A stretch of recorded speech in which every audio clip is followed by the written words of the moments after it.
The golden age of British motoring was filled with beautiful design triumphs, but it also possessed a dark, deeply eccentric underbelly. In the post-war decades, British manufacturers were desperately trying to innovate, throwing radical ideas at the showroom walls to see what would stick.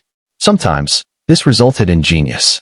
But every now and then, it produced machines so bizarre, poorly engineered, and downright ugly that the poor souls who signed the paperwork instantly realized they had made a terrible mistake.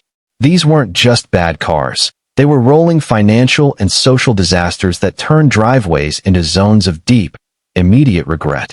Today on UKTORQUE, we are stepping back in time to look at 10 weird British cars that owners instantly regretted buying. Stay with us until our number one spot, because it belongs to a plastic box designed by a washing machine company that had a reverse gear so unbelievably crazy, it felt like a practical joke. Number 10. Austin Metropolitan, the city car that couldn't turn. We begin our journey into the world of regret with the Austin Metropolitan.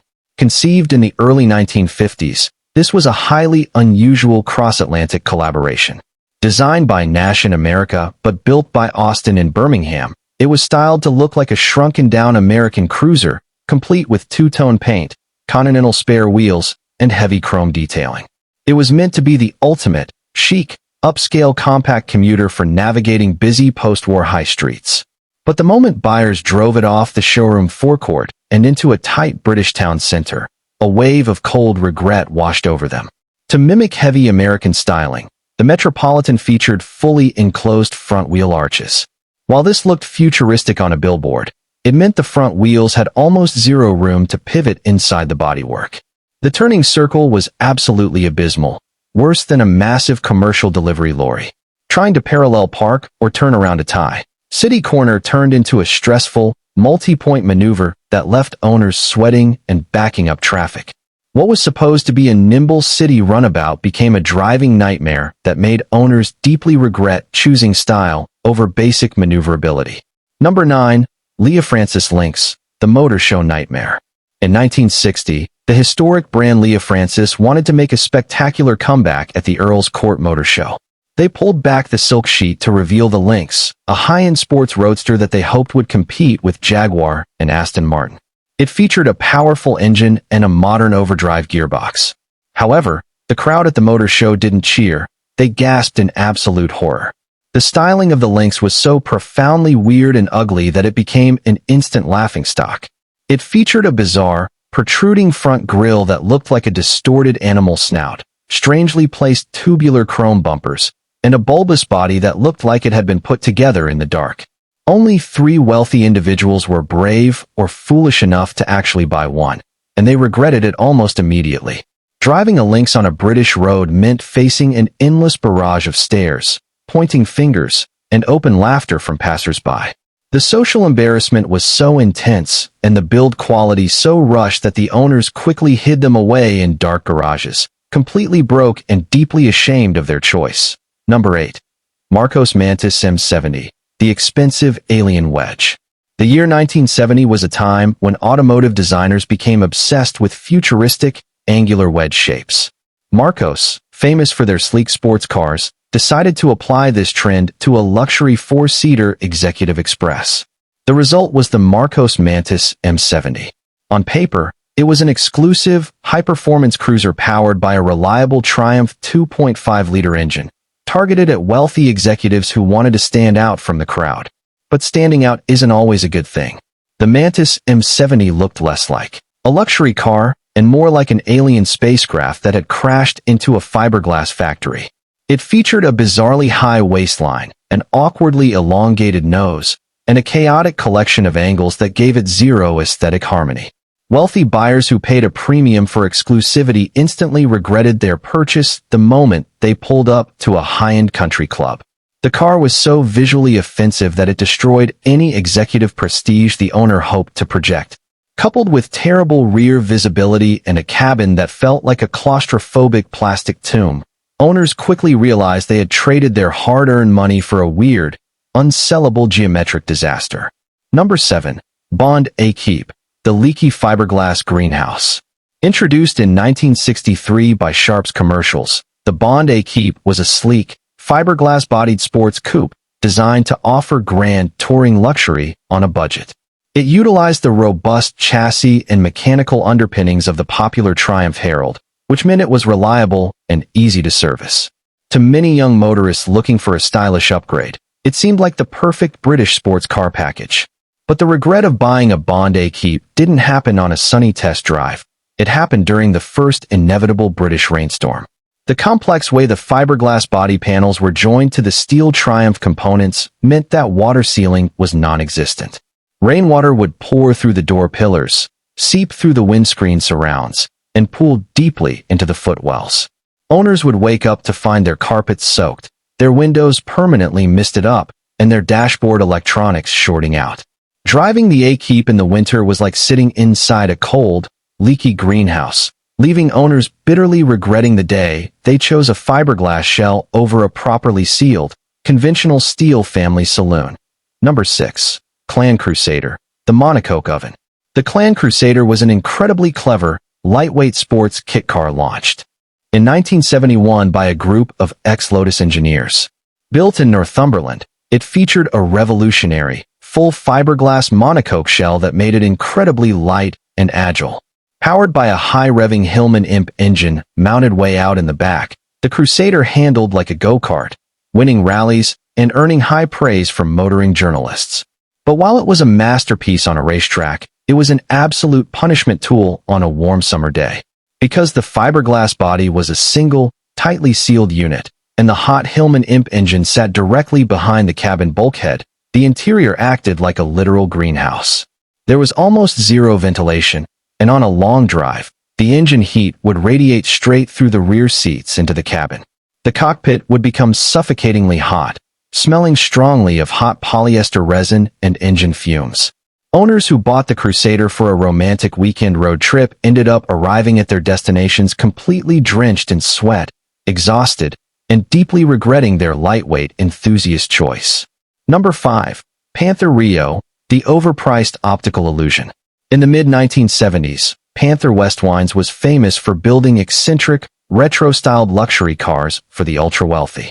But during the global fuel crisis, they decided to build a compact luxury saloon that would offer Rolls-Royce levels of opulence in a smaller, more economical package. This was the Panther Rio. To create it, Panther took a standard, ordinary Triumph Dolomite family saloon, wrapped the seats in Connolly leather, covered the dashboard in real walnut wood, and slightly reshaped the outer aluminum panels. They then slapped a price tag on it that was higher than a brand new Jaguar XJ12. Owners who fell for the marketing hype and bought a Rio felt immediate, crushing regret the moment they parked it next to an ordinary car on the street. Despite the expensive leather, everyone could instantly see that underneath the optical illusion lay a basic, everyday Triumph Dolomite. Owners had paid a small fortune just to be told by their friends that they had been completely ripped off, making the Panther Rio an incredibly bitter pill to swallow. Number 4. Reliant Kitten, the high-wind paperweight. When the global oil crisis hit in 1975, Reliant decided to capitalize on the success of their famous three-wheeled Robin by introducing a four-wheeled version called the Kitten. It featured a durable, rust-proof fiberglass body and a miniature, highly economical four-cylinder engine. It was marketed as the ultimate, worry-free, economical commuter car for families looking to cut down on motoring running costs.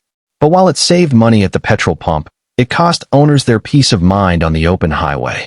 Because the Kitten was incredibly small and constructed almost entirely of lightweight fiberglass and thin aluminum, it weighed next to nothing.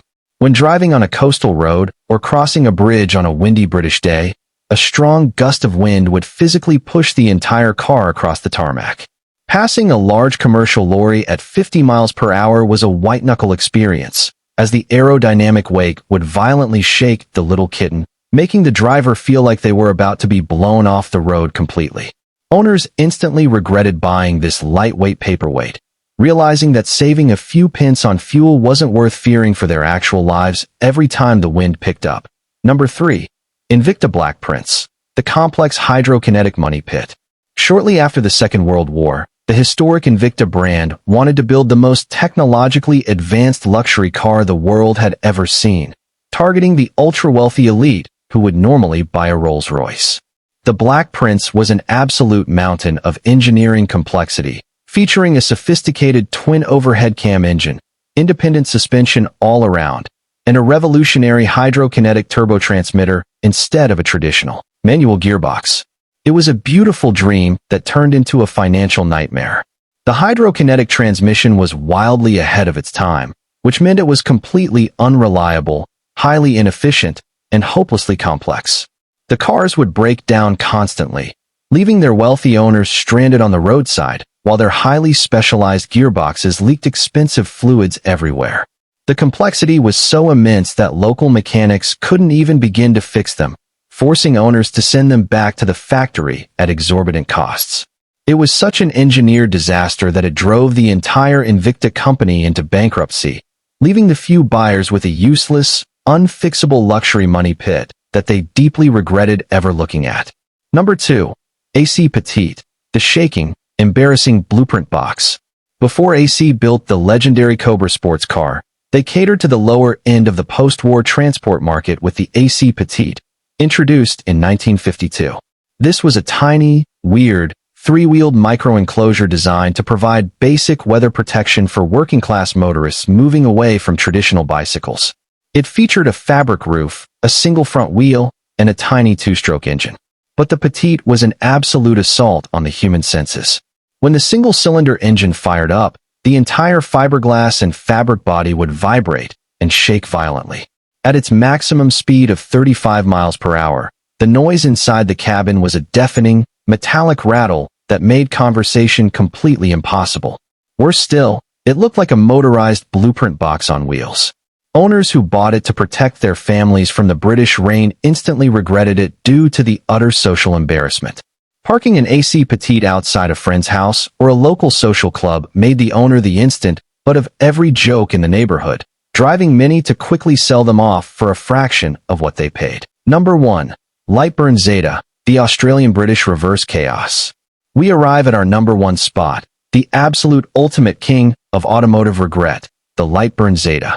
Imported into the UK in small numbers during the early 1960s, this incredibly weird microcar was designed and built in Australia by Lightburn, a company whose primary expertise lay in manufacturing industrial concrete mixers and household washing machines. And it showed. The Zeta featured a boxy, completely flat fiberglass body that looked exactly like a commercial appliance on tiny wheels. But the absolute craziest feature, and the source of instant, legendary owner regret, was the mechanical layout of its 324 cubic centimeters two-stroke engine. To save weight, the engineers decided not to fit a traditional reverse gear inside the gearbox. Instead, if an owner wanted to back out of a parking space, they had to physically turn the engine completely off. Then, the driver had to push a special button on the dashboard that flipped the engine's electrical polarity and pull a cord to start the engine backward. If you got the timing wrong, or if the temperamental two-stroke engine flooded in the middle of a busy high street, you were left completely stranded, blocked in, with a line of furious drivers honking at your fiberglass washing machine.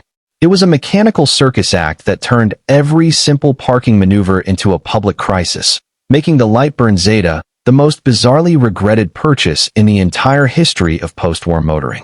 The history of these 10 weird and wonderful disasters proves that the road to automotive innovation is paved with plenty of patois and creative madness.